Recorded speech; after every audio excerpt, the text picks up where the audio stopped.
km, presque sans dormir pendant 3 jours et en respectant le principe de la marche, fondamentalement différent de la course. Petit rappel pour les béotiens.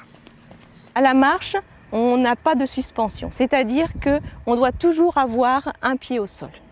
Alors ça c'est important, donc ça c'est jugé pendant l'épreuve. Et en marche athlétique, on ne doit pas plier la jambe lorsqu'elle est à la verticale du corps. Donc elle doit être tendue. Donc ça aussi c'est jugé. Sylvie est enseignante de métier, s'entraîne plusieurs fois par semaine, soigne plutôt la qualité et les points techniques. Dans une épreuve d'endurance, et comme au cyclisme, la marcheuse s'entoure d'une équipe chargée de la logistique et de l'intendance. Elle ne s'arrête pas pour manger ni pour boire, mais surtout il lui faut un équipier, une sorte de coach, véritable double dans l'ombre de la championne, une sorte de maître à penser. Mon rôle, c'est surtout donc la supporter, la faire marcher, et s'il y a un point, psychologique qui ne va pas, la motiver. Et c'est surtout, il faut faire marcher les deux, en fin de compte, la tête et les jambes. Ça, c'est notre rôle.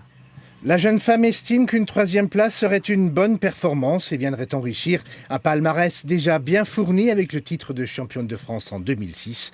Mais elle le dit elle-même, dans une longue course, tout peut arriver.